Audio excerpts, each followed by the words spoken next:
Pourquoi l'Arcier? Parce que l'Arcier, c'est l'éditeur de référence en droit des assurances et en droit de la responsabilité civile.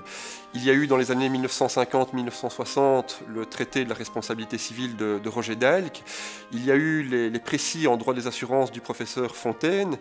Il y a à intervalles réguliers les chroniques de jurisprudence en droit de la responsabilité civile. Et bien sûr, il y a la RGAR, la Revue générale des assurances et des responsabilités, qui paraît depuis 1928 et dont je m'occupe tous les mois. La Revue générale des assurances et des responsabilités est aujourd'hui une vieille dame puisqu'elle a été créée en 1926 et elle n'a pas été toujours dans le giron de la maison Larcier. C'est Jean Fontaine qui l'a créée et qui était non seulement un brillant avocat mais aussi un résistant, il a d'ailleurs été déporté, et un communiste fervent. Et c'est la raison pour laquelle il a fait imprimer la Revue générale des assurances et des responsabilités au drapeau rouge. Lorsque Jean Fontaine a passé le flambeau à Roger Dalck, avec lequel il collaborait au sein de l'association Janson-Bonnier, en 1974, Roger Dalck voulait respecter le vœu du fondateur et a, un peu malgré lui, continué à faire imprimer la revue au drapeau rouge. C'est ainsi que petite, je l'accompagnais près de la gare du Midi et je l'entendais pester sur la mauvaise qualité de l'impression des communistes. Et puis avec le déclin du Parti communiste, les presses ont fermé. Et heureusement, Roger Dalck a pu rentrer dans le droit chemin en collaborant avec Larcier, qu'il connaissait bien sûr déjà au travers du journal des tribunaux. C'est ainsi qu'on a entamé la collaboration avec la maison Larcier, début des années 90. Dans une chambre d'étudiants, figure-toi, parce que je travaillais à Luxembourg à l'époque, et le week-end, je revenais dans cette chambre d'étudiants, et qu'est-ce que je faisais? Je lisais le journal des tribunaux. Et dans le JT, il y avait une petite chronique qui s'appelait « Nouvelles de Luxembourg ». Et je me suis demandé, peut-être le JT a-t-il un intérêt à développer davantage le droit européen? Je me suis adressé à M. Dalck, qui m'a demandé de rédiger une petite note. Je lui ai présenté, et je le revois devant moi dans son grand bureau. Il a regardé cette note, et il m'a dit « Eh bien, M. Nioul, ce sera vous, le rédacteur en chef. » Mon aventure avec Larcier, c'est d'abord un précis de droit constitutionnel. C'est aussi, à partir de 1977, des chroniques de crise dans le journal des tribunaux. Et Dieu sait si nous avons connu des crises. Et donc, grâce à Larcier, grâce au journal des tribunaux, l'intelligence de la Constitution, elle s'aiguise au choc des événements et au choc des commentaires. Il nous avait tout fait depuis que nous travaillons avec les éditions Larcier, mais jamais encore ne nous mener en bateau.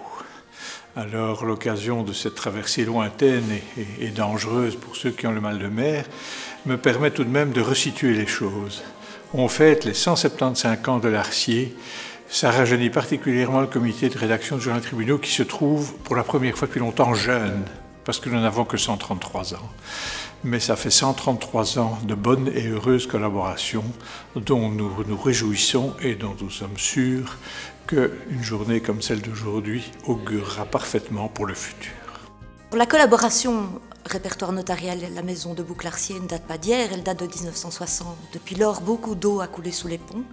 J'en veux pour preuve que le contrat qui nous liait au départ comptait 2 pages, aujourd'hui il en compte plus de 10.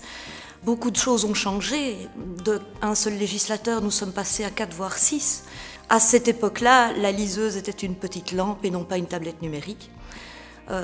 Mais il y a une chose qui a quand même subsisté, je dirais 2 même. Les rapports avec l'éditeur sont restés très bons, courtois et même, je dirais, amicaux.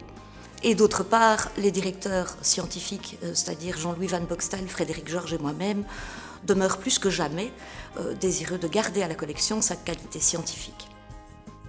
Eh bien, il y a cette année 54 ans que Larcier édite la collection du répertoire notarial et qu'elle collabore donc avec la direction pour l'édition de ce qui est devenu, je pense, pour l'ensemble des notaires et peut-être pour un public plus large, une Bible tout à fait incontournable.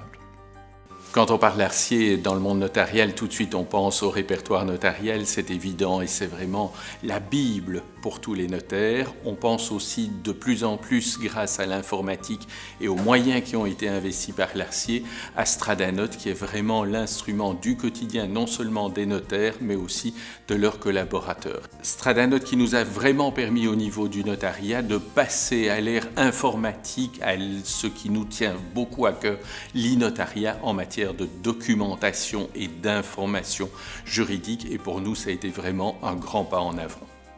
De eerste professionele kennismaking die wij hebben gedaan met Larcier was een kleine 10 jaar geleden, toen wij in het notariaat besloten hebben om aan alle notarissen een bibliotheek ter beschikking te stellen, een e-bibliotheek, die zou geïncorporeerd worden in het e-notariaat. Op dat ogenblik hebben wij verschillende uitgevers gecontacteerd en de keuze is toen gevallen om met Larcier in zee te gaan en te kiezen voor Stradanot, wat dan werd hernomen op het e-notariaat. Pour moi, Larcier, c'est vraiment une très subtile alchimie entre, d'une part, un très grand professionnalisme et aussi, malgré tout, le souci de préserver avec les auteurs et avec les partenaires une relation véritablement intuitu personnelle. Larcier, dans 175 ans, je ne doute pas que vous allez suivre toutes les évolutions technologiques, que vous allez vous adapter à la modernité, mais s'il vous plaît, gardez des bouquins en papier. On adore ça et on y tient vraiment. Le soutien de Larcier à l'innovation me semble évident. Par exemple, par l'utilisation des banques de données de plus en plus performantes, mais aussi par la mutation du support de l'édition, du papier vers l'e-book, aujourd'hui de plus en plus multimédia. Enfin, par l'utilisation de la vidéo sur Internet, tant en direct qu'en différé à la demande. Ça a été le cas dans le cadre du partenariat avec le barreau de Liège, mais également avec les petits déjeuners illégaux. Je pense que vraiment les éditions Larcier sont ancrées dans la société contemporaine avec cet usage des technologies de l'information. En tant qu'actionnaire de référence du groupe Larcier, nous croyons dans la qualité de son équipe de management menée par Marc-Olivier Liffranche, dans la qualité de son contenu juridique et fiscal, aussi bien sous forme digitale que format papier, et dans ses fortes positions de marché développées au cours des 175 dernières années. Nous continuerons donc à soutenir le groupe Larcier afin qu'il puisse atteindre son plein potentiel et relever les défis passionnants que constitue l'environnement digital. Larcier, je vous dirais que ça m'évoque 25 années de prise de risque, d'innovation et de partenariat autour d'un projet centré sur l'intérêt du justiciable, sur les besoins des praticiens du monde judiciaire et qui, en 3 lettres, s'appelle PCA. Proposition de contribution alimentaire, le premier logiciel d'outils d'aide à la décision du monde juridique belge. Nu, wat is belangrijk voor onze leden? Dat is de hoogstaande academische kwaliteit waar Larcier altijd borg voor heeft gestaan.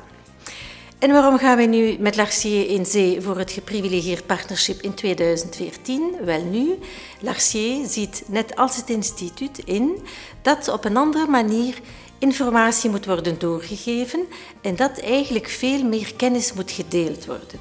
Comme Larcier combine également la qualité et l'innovation, nous croyons que dès lors on pourrait donner encore un meilleur service à nos membres, ce qui est en fait le but. Il ne faut pas oublier que d'ailleurs Larcier reconnaît l'identité unique qu'est l'Institut des juristes d'entreprise et que dès lors nous pouvons travailler en toute confiance et en toute franchise. Après 175 ans, Larcier reste toujours aussi jeune. Nous pouvons en témoigner. Gelukkige verjaardag aan het ganse team. Wel, schrijven is net als uitgeven een zaak van mensen en bij Larcier ontmoet men keer op keer mensen, boeiende mensen, nieuwe mensen, leuke mensen, interessante mensen, verrassende mensen en dat is een reden om te blijven samenwerken met Larcier. Alors pour l'avenir, je ne sais pas si les communistes feront bonne impression, mais pour l'avenir de Larcier dans 175 ans, parce que c'est une question, moi je le vois sur un petit nuage ou sur un grand nuage, c'est-à-dire le cloud, ou à défaut le paradis des bons éditeurs. Bon anniversaire. Bon anniversaire. Gelukkige verjaardag. Bon anniversaire. Prettige verjaardag. Très très bon anniversaire. Bon anniversaire. Bon anniversaire. Bon anniversaire. Bon anniversaire. Bon anniversaire. Bon anniversaire. Joyeux anniversaire. Joyeux anniversaire. Gefeliciteerd. Joyeux anniversaire. Bon anniversaire. Joyeux anniversaire. Bon anniversaire. Joyeux anniversaire. Joyeux anniversaire. Bon anniversaire. Joyeux anniversaire. Happy birthday. Bon anniversaire. Joyeux anniversaire. Bon anniversaire. Bon anniversaire. Gelukkige verjaardag. Gelukkige verjaardag. Bon anniversaire. Bon